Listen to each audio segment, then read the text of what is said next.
My true story. From Indiana. They served me last at Thanksgiving and gave me leftovers. I didn't complain, just froze their bank account. Ma'am, are you here for cleaning crew? Those were the first words I heard when I walked into the Golden Valley Country Club. I held my car keys in one hand and a homemade apple pie in the other. The lady at the front desk looked at me like I was lost. No, I said softly, even though my heart was beating fast. I'm here for the Thompson family dinner. I'm the grandmother. She looked at her computer screen and frowned. I don't see your name anywhere on our list. Maybe you got the wrong day? I felt my cheeks get hot. I tucked my pie close to my chest and said, "That's okay." To my right, I saw Madison, my granddaughter's best friend. She saw me standing there. She heard everything, but she just turned around and walked away like I was invisible. Then my daughter-in-law, Sarah, walked up. She wore a fancy dress that probably cost more than my monthly rent.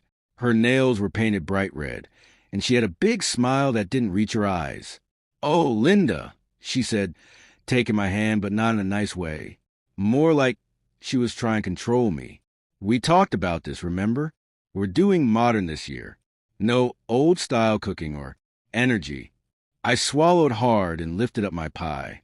"I made your favorite apple pie, Sarah, the one with the secret ingredient you always loved." She looked at my pie like it was something gross. "Maybe just put that in the kitchen with the other leftovers. The young people don't really eat heavy food anymore." Heavy, like my heart felt right then.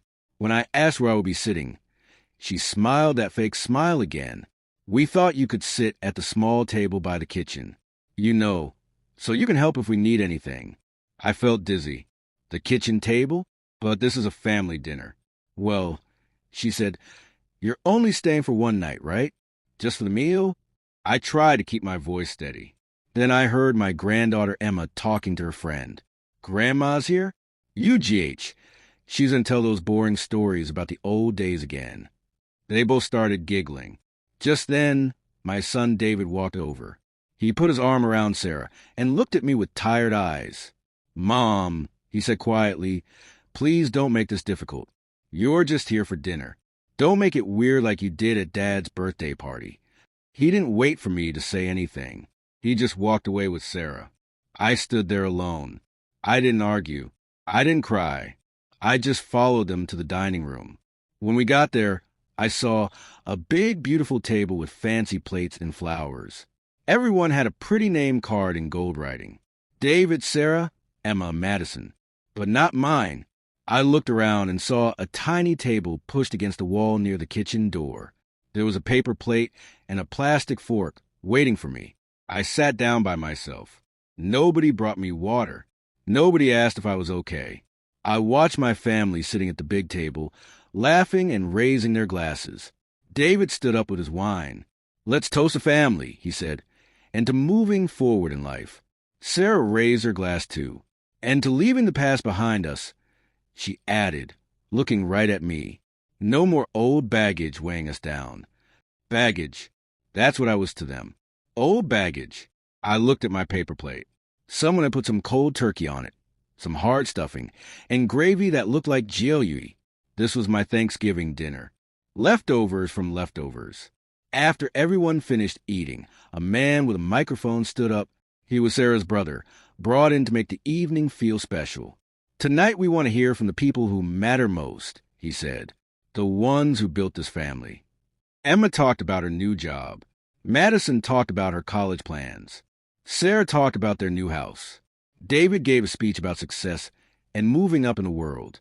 When the microphone came near me, I started to stand up, but Sarah quickly stepped in front of me. "Not now, Linda," she whispered, but loud enough for others to hear.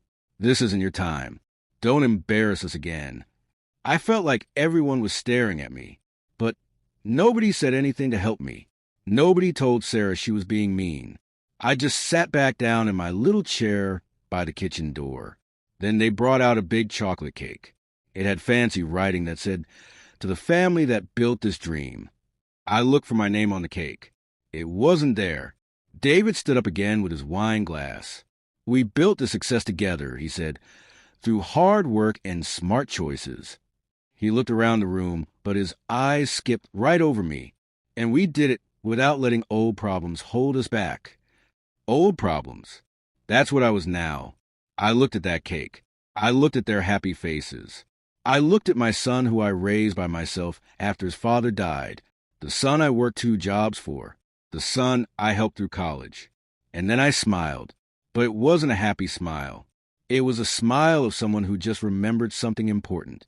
Because the restaurant they were celebrating, the one that paid for this fancy dinner, the one that made all their dreams come true, it was all built with MY money. My name was on everything, and I could take it all away. That night, I went back to my hotel room. It was a cheap place down the road because they said the country club was too expensive for me to stay there too. But I didn't feel sad anymore. I felt something else. Something stronger than hurt. Something more powerful than anger. I opened my old laptop. The same one David bought me 3 years ago when he still pretended to care. I clicked through files I hadn't looked at in months. Then I found it. The business papers for Thompson's Family Restaurant. My name was right there in big black letters. Linda R. Thompson, main investor. I remember when David first asked me for help. "Mom," he had said, "this restaurant is my dream, but the bank won't give us a loan because our credit is bad. Can you help us get started?" I believed in him. I believed in U.S. So I signed my name on everything. I gave them my life savings. I put my house up as backup. I trusted them with everything I had. I kept looking through the papers. There was the part when I'd forgotten about. It said that if I was treated badly by the family, I could take back my money. I could stop helping them. All I needed was proof that they hurt my feelings on purpose. I reached into my purse and pulled out my phone. 3 weeks ago, I had accidentally heard Sarah talking to her friend on the phone. She didn't know I was listening.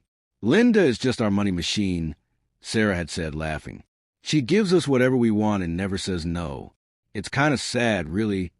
I had recorded it because it hurt so much. Now I was glad I did. I also had the text messages Emma sent to her friends. She had sent them to me by mistake last week. "Grandma is so annoying," she wrote. "She thinks we actually care about her old stories. We just pretend to be nice, so she keeps paying for stuff." I had all the proof I needed. I started typing an email to the bank. "Dear bank manager," I wrote, "I want to take back all the money I gave to Thompson's Family Restaurant. They have been mean to me and used me for my money. I have proof that they don't treat me like family. Please close their accounts right away." Let me tell you about how this all started. 20 years ago, I was a happy wife and mother. My husband, Tom, worked at the factory, and I was a school teacher. We didn't have a lot of money, but we had love.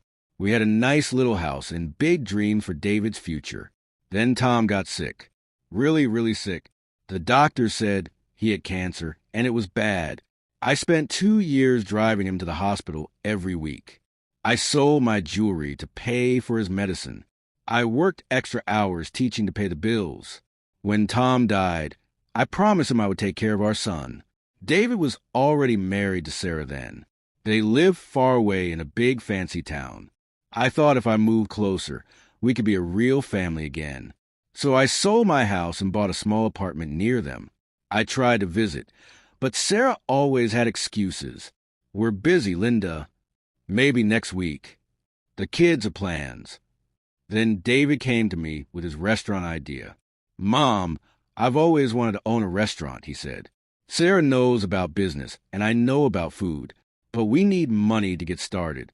The bank said no because we owe too much on our credit cards." I listened to his dreams. I wanted to help my son. So I did what mothers do. I gave him everything I had. I didn't want to own the restaurant. I just wanted to help him succeed. "You don't need to pay me back," I told him. "Just let me be part of the family business." David hugged me so tight that day. Sarah called me their angel. I gave them $80,000 to start. Then another $40,000 when they needed more. Then I put my apartment up as backup when they wanted to make the restaurant bigger. The restaurant opened, and it was amazing. Lines of people waited to eat there every day.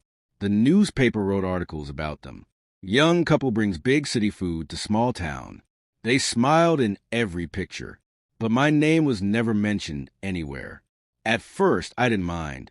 I told myself it was their business, not mine. But slowly, things started to change. When I came to visit the restaurant, Sarah would look surprised. "Oh, Linda, we weren't expecting you today. I just want to see how things are going." I would say, "Everything's great," she would answer, "but we're really busy right now." They stopped inviting me to staff meetings. They said it would be confusing for the workers to have family involved. When they decided to open a second restaurant, they made new papers without me. "It's just easier this way," Sarah said. "Your name makes things complicated." My name, the name that got them the loan in the first place. I stayed quiet. I always stayed quiet. But the worst part wasn't being left out. It was being forgotten. Phone calls stopped. Nobody visited my apartment anymore. I got Christmas cards that just said "Love, the Thompsons," with no personal message inside. The only time David called was when he needed something. "Hey, Mom, quick question." His messages always started. Or, "Sorry to bother you, but do you still have the password for?" Never, "How are you, Mom?" Never, "I miss you." Just the voice of someone who thought I was always available, like a customer service phone that never turns off. I watched them get richer. Their house got bigger. Their vacations got longer. Their Instagram photos got fancier. And every time I saw their happy faces online, I wonder how two people I loved so much could look so complete without me. But I never said a word. I just smiled when they needed me, wrote the checks when they asked, and told myself that real love is patient. But even the most patient heart can learn to close its doors. I finished writing my email to the bank. I read it 3 times to make sure it was right. Then I attached all my proof. The recording of Sarah calling me a money machine. The text messages from Emma saying I was annoying. The photo I took of myself sitting alone at that tiny table, while they ate at the big fancy table. All of it was ugly. None of it was lies. I trusted my family to honor my name. I wrote at the end. Instead, they used IT. I am no longer willing to help them. And then I pressed send. It didn't take long. 1 hour later, my phone rang. "Mrs. Thompson, this is Janet from First National Bank. We've looked at your papers and proof. Based on what you've shown us, we're freezing all the money accounts for Thompson's family restaurant right now." She paused. "I have to ask, do you think your family will try to fight this decision?" I answered calmly, "I think they'll be very upset, but I also think they won't find a single lie in what I've told you." There was quiet on the phone. Then she said, "Well, you've been very clear about everything. We'll handle this right away." I didn't smile. I didn't cry. But inside, I felt something I hadn't felt in years. Not happiness, not revenge, but something better. Justice. Let them drink their fancy wine. Let them sail on their boat trip. Because when they came back, they would learn what it feels like when the money stops coming and the person they never thanked was gone. It didn't take long for them to notice. By Monday morning, I was sitting in my apartment with a cup of coffee, watching the birds outside my window. My phone buzzed once, twice, 3 times. I ignored IT. I had already done what needed to be done. Let silence be their answer now. But by afternoon, it wasn't quiet anymore. It was loud. My neighbor's daughter sent me a text by mistake. It had a link to a Facebook video attached. The video was posted by one of the restaurant workers. She was sitting outside Thompson's family restaurant looking very sad. "So our paychecks bounced today," she said to her phone camera. Apparently the owner's mom got tired of being treated badly and froze all the money. Now none of US get paid until the lawyers figure this out. Thanks for nothing, I guess. The comments under the video were crazy. People were sharing it everywhere. My life, my pain, turned into something for people to talk about online. But I didn't feel bad about it. This wasn't about getting them back. It was about telling the truth. For the first time in years, I wasn't an invisible one. People were seeing me, even if my own family never did. An hour later, David called. His name showed up on my phone screen. I let it ring once, twice. Then I answered. Mom, what did you do? He yelled, not even saying hello first. You ruined everything. There was no kindness in his voice. No love, just panic and anger. I took back my support, I said quietly. It was my right to do that. Do you know what this means? He shouted. The workers didn't get paid. Our food suppliers are angry. The people helping us build the second restaurant want to SUE us. I could hear Sarah in the background. Her voice was high and scared. Things were breaking. Doors were slamming. You didn't just freeze the money, Mom. You destroyed our business. No, I said gently. I just stopped pretending I wasn't the one keeping alive. He was quiet for a second. Then he said something mean under his breath and got loud again. This is crazy. You're punishing us because you didn't like where you sat at dinner. I felt very calm. No, I said, I'm holding you responsible because you forgot I was never just a guest at your table. I was the one who paid for the table. He said something I couldn't hear, then yelled again. This isn't how families are supposed to work, Mom. I agree, I said. Families don't lie to each other. They don't leave each other out. They don't use each other like tools. The phone was quiet. Then he hung up on me. I told him how my son said I was only there for one meal and how that was the last time I let someone else decide what I was worth. The women in the room didn't clap loudly. They stood up slowly, quietly. A standing ovation from women who had spent their whole lives being told to sit down. They understood. Later that night, I was alone in my hotel room, reading letters that other women had given me. One said, "They gave you cold food, but you gave us fire. Thank you." Another said, "You were quiet in the room, they didn't notice. But when you moved, everything shook." I looked out at the city lights. Snow was starting to fall, and I said to myself, they thought being quiet meant giving up. It was just getting ready to fight. Weeks went by. Thompson's family restaurant closed. Their dream of a second restaurant died. Their fancy life fell apart. I never talked to David again. He sent one email that said he was sorry and asked me to change my mind. I deleted it without reading it all. Not because I was angry, because I was at peace. Peace doesn't BG. Peace doesn't open old doors that should stay closed. Sarah, to her credit, sent me a real letter. It came on nice paper and smelled like perfume. Linda, you don't have to forgive me, but I need to say I'm sorry. I see now what you did for us and how we treated you. You were never just our bank account. You were our foundation. I'm sorry I learned this too late. I didn't write back, not because I wanted to hurt her, but because I wanted her to grow. Let that be enough. Now, when people talk about me, if they do, it's not with pity. It's with respect. Because in a world that treats older people like they don't matter, I made myself important again. Not by yelling, but by taking away what was never appreciated. I don't sit at their table anymore. I don't wait for invitations that never came. Because the chair they left empty for me was a chair I paid for so all of them could sit down. And this time, I took that chair away and left them standing. If this story made you feel something, if it reminded you of your own strength or a time when you stayed quiet too long, then you're not alone.